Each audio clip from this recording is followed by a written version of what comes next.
Line is Wednesday. My guests tonight are from the union side. Robert Tiller and Mary Havlick Comachia are registered nurses, and they are co-chairs of the negotiating team for the Massachusetts Nurses Association. Welcome to both of you. Thanks for coming in. Thank you for having us. So what are we talking about? Which hospital is this? Tufts Medical Center. And what's going on? Why are we now at this point where there may or may not be a walkout? Well, we've been at the table for over a year, 30 plus negotiating sessions, and we cannot come to an agreement.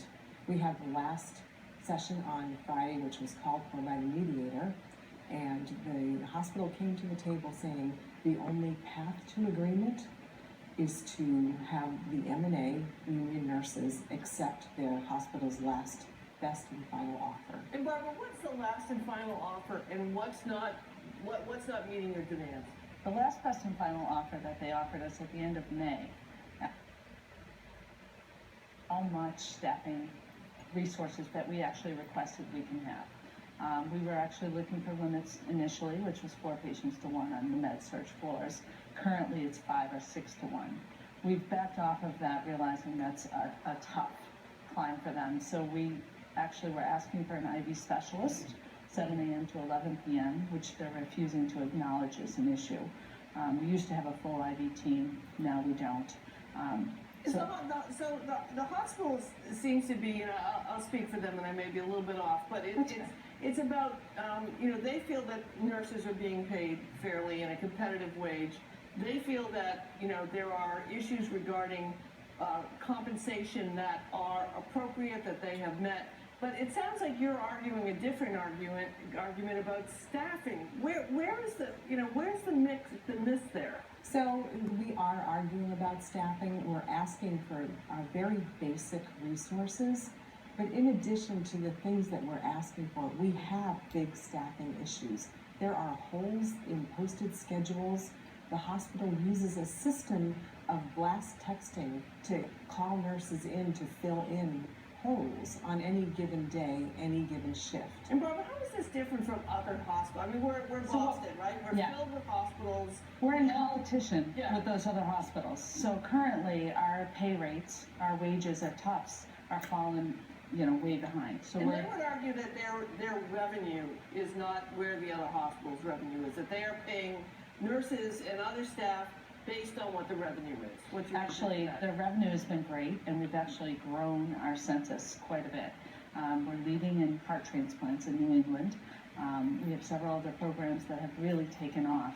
So in addition to trying to keep up with that increased census and the increased acuity of patients, we're struggling to maintain and retain nurses. And Mary, what do you think will happen tomorrow? That's an interesting question. We cannot figure out what their thought process is. Part of our proposal package back to the hospital allows them an option to save quite a bit of money, millions and millions of dollars. And how is that?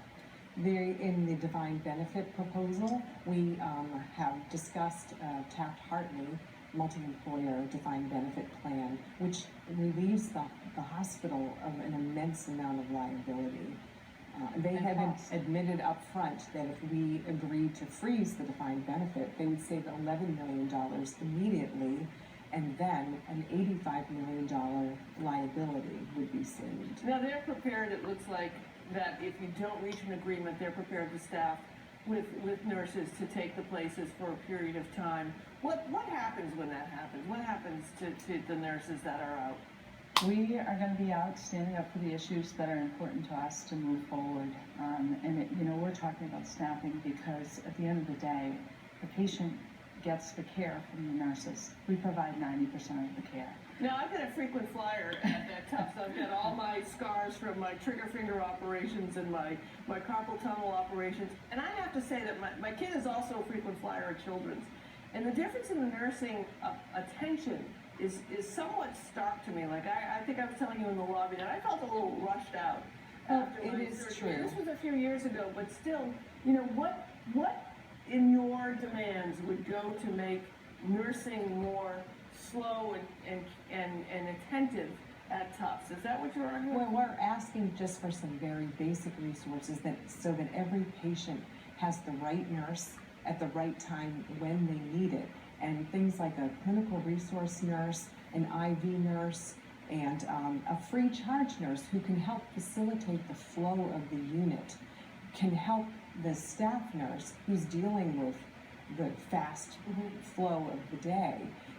All of those things can help make a patient stay safer and better. The folks over at Tufts, of course, would say that their retention rates are not as are average, if not better than normal. Is that a point, the retention issue? I really don't know what they're using as a comparison, so I find that hard to believe. From a nursing standpoint, being on the floor every day, I can tell you that nurses are nonstop training new nurses, and they're wonderful nurses, they're vibrant, but once they realize they've been trained and they're marketable across the city for better benefits, better work environment, and better pay, we lose them. So if there's no meeting, no agreement, it's described as a one-day walkout. Is it a one-day walkout? It's a one-day strike. Our bargaining members, all 1,200, authorized a one-day strike. That's all we wanted, a 24-hour period to make a statement. But the hospital has chosen to lock us out for 4 additional days and pay millions of dollars to an agency to provide substandard care to our patients. Tufts, of course, would say that you can't hire nurses for one day to take the places of nurses who aren't there. But you could.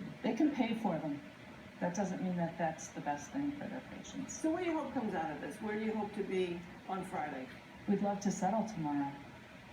And that would be specifically what would it take for you to settle? We need resources. We're not going to give up an adequate retirement for people versus give up staffing for our patients versus not deal with an issue that is causing a crisis to maintain staffing levels.